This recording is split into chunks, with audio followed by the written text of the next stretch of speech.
Ever had this happen? You're cruising along, your car is running perfectly, and out of nowhere, ding, a warning light flashes on your dashboard. There were no warning signs, no weird clanking noises, and the car drives exactly the same as it did a mile ago. But that little glowing icon is just sitting there, staring at you, making you sweat. So, you take it to the dealership, the service advisor grabs your keys, disappears into the back for a bit, and returns to slide an invoice across the desk. Hundreds of dollars. Just for a diagnostic fee. They haven't even fixed anything yet, that's just a cover charge to look at it.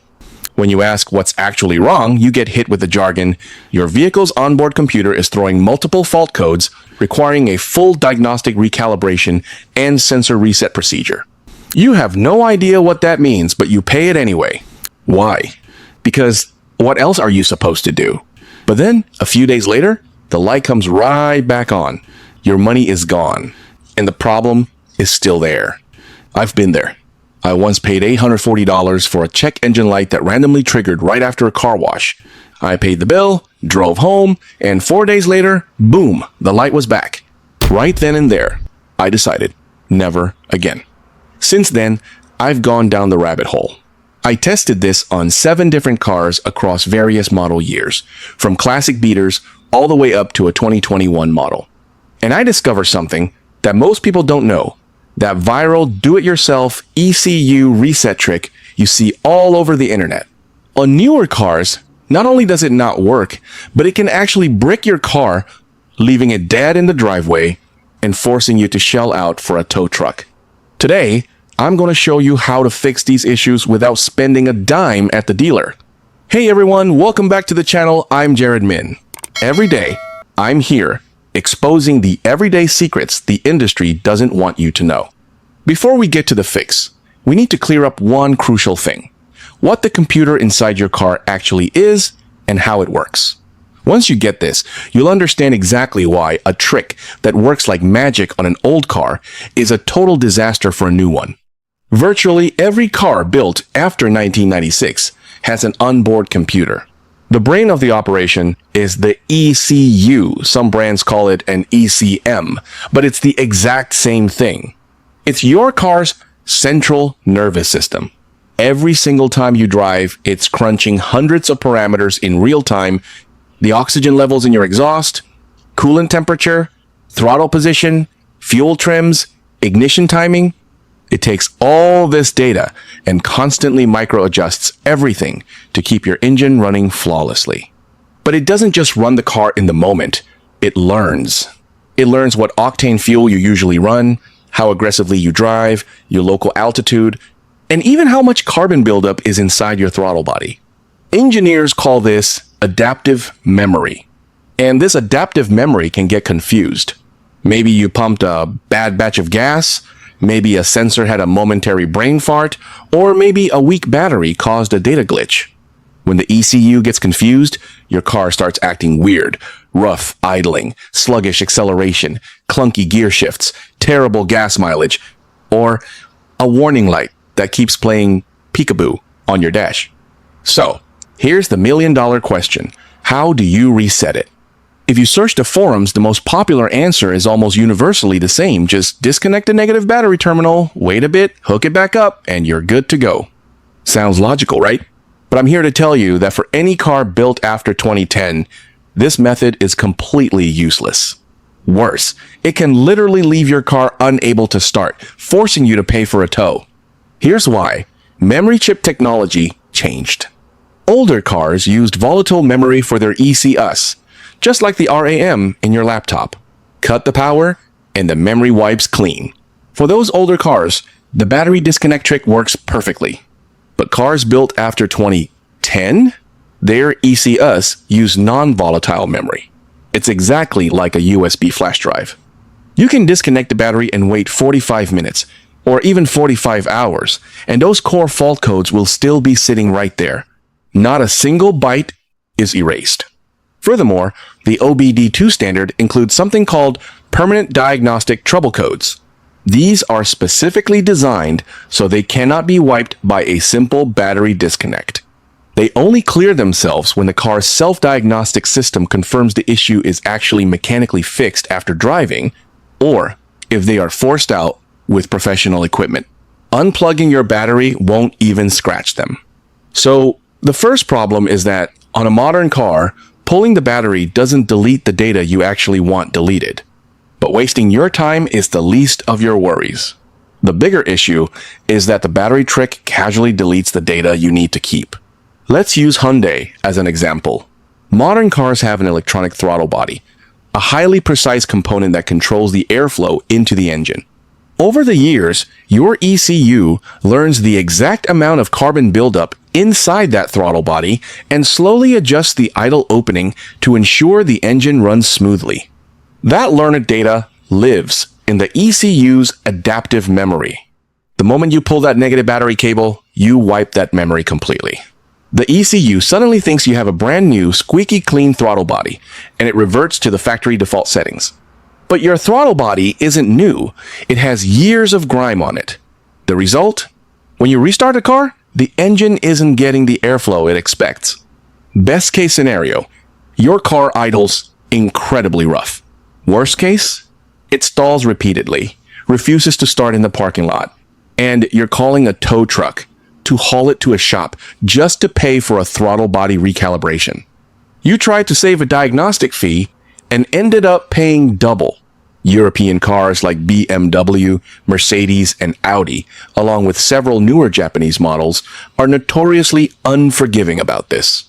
And it's not just the throttle body. Killing the power can trigger steering angle sensor errors, disable your power window's anti-pinch features, or throw the traction control system out of whack. These systems require specific, annoying procedures to reset. They don't just magically fix themselves when you reconnect the cable. So, pulling the battery on a newer car is a double-edged sword. It fails to clear what you want, but successfully destroys what you need. So, what is the right way to do it? The answer costs about $20. An OBD2 scanner. You can grab one right on Amazon. Most people buy these just to read fault codes, which is great, but they have a second function that a lot of folks overlook. A button that says clear DTCs. Press it, wait 5 seconds, and you're done. No wrenches. No leaning over the engine bay messing with battery terminals. No panicking about wiped throttle body memory. No waiting 45 minutes. And absolutely no rogue systems throwing new errors. It achieves exactly what the battery disconnect trick tries to do. If the warning light was triggered by a phantom glitch or a momentary hiccup, clearing it means the light stays off for good. If it's a genuine mechanical failure, the light will simply pop back on after you drive a few dozen miles, letting you know the problem is real. Same result, but 100% safe, incredibly fast, and zero risk. Plus, a scanner gives you a massive tactical advantage. You get to read the codes before you wipe them. You can see exactly what the car is complaining about. P codes for the powertrain, B codes for the body, C codes for the chassis. Note down the numbers and snap a photo of them. Even if the problem is real and you end up at a mechanic, you can hand them that info. They can pinpoint the issue immediately, and you don't have to pay them to start diagnosing from scratch. A $20 tool just did the exact same job the dealership charges hundreds for, and it did it safer, faster, and better. And you can do the entire process from the driver's seat. You don't even have to pop the hood. First, locate your OBD port. On almost every single car built after 1996, it's located right under the dashboard on the driver's side, usually to the left of the steering column. It's a trapezoid-shaped 16-pin plug, very easy to spot. Plug the scanner in. Next, turn your ignition key to the ON position. That's the click where all your dashboard lights illuminate, but do not start the engine. The scanner will power up automatically and start talking to your ECU. Once you're in the main menu, hit Read Codes first. Scroll through whatever it finds, take a picture with your phone, and make a special note of any codes starting with a P. This step is crucial. Even if your only goal is to make the light go away, you need to know what it was screaming about first. Once you've got your photos, select Erase Codes. Hit Confirm. A few seconds later, the warning light is gone. Unplug the scanner and start the car normally. If the light stays off, congratulations, problem solved. If the light comes back on immediately, or after a few dozen miles of driving, you have a legitimate mechanical issue. But now, you are armed with the exact fault codes. So when you walk into the repair shop, you're not starting from square one. Under 5 minutes. From the driver's seat. No other tools required. Now, after bashing the battery disconnect method this whole time, I will say it's not entirely useless. Its window of usefulness is just incredibly narrow. If you are driving an older car built before 2010, the battery method still works. But if you're going to do it, there is one critical step you absolutely cannot skip. After you disconnect the negative terminal, don't just stand around waiting. Get in the car, turn the key to the ON position, and press down hard on the brake pedal for 30 seconds. Pressing the brakes completes the brake light circuit, which actively drains any residual power left in the ECU's capacitors. It speeds up the reset process massively compared to just waiting. Once you do that, turn the key to OFF, get out, shut the door, and wait at least 30 minutes before hooking the battery back up. But hear me loud and clear. If your car is newer than 2010, or if you aren't absolutely sure what year it is, keep your hands off the battery and just use the OBD scanner. It saves time, saves headaches, and keeps you far away from the risk of a pricey throttle body recalibration. Finally, there is one massive caveat you need to know. Whether you use a scanner or the battery trick, there are things this simply cannot fix. I need to be clear about this so you don't end up stranded. If you clear the codes, complete a full drive cycle, and the light comes back, you have a genuine mechanical failure that needs a real mechanic. If your transmission is slipping, shuddering, or refusing to shift into gear, those are physical hardware problems. Wiping a computer code won't change that. A persistent engine misfire is usually a bad spark plug, a dead ignition coil, or a clogged fuel injector. Those require physical inspection and replacement. Brake warning lights, airbag lights, and power steering warnings that repeatedly return after a reset must be taken seriously. And if you ever see a low oil pressure or engine overheating warning, you deal with it right there on the spot. That is never something you try to clear away. Here is a simple rule of thumb. If a warning light is accompanied by a symptom you can physically feel, hear, or smell, get it diagnosed properly. Do not try to sweep it under the rug with a scanner. Clearing codes is strictly for those situations where the light is on, but the car feels absolutely flawless to drive. So, here is the ultimate playbook for dealing with a warning light. Plug in your OBD scanner, read the codes, record them, and take a picture.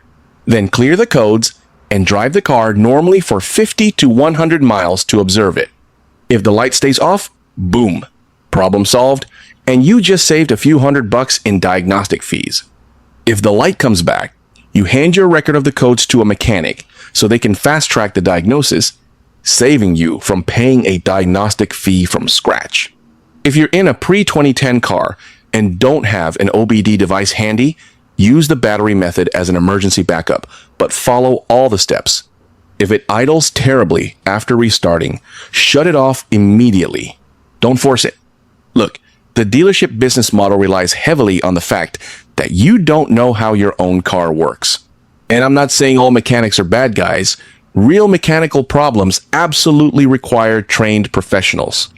But for those times when nothing is mechanically broken and a simple code clear is all it takes, you shouldn't be giving that money away. A $20 scanner, 5 minutes. Safe, fast, and works on literally every car made since 1996. Next time your dash lights up, plug it in, read it, clear it, and watch what happens. The worst case scenario is the light comes back, you know it's a real issue, and you get it fixed with peace of mind. The best case scenario? The light vanishes, and you just kept hundreds of dollars in your own pocket. That's it for today's video. I'll see you guys in the next one.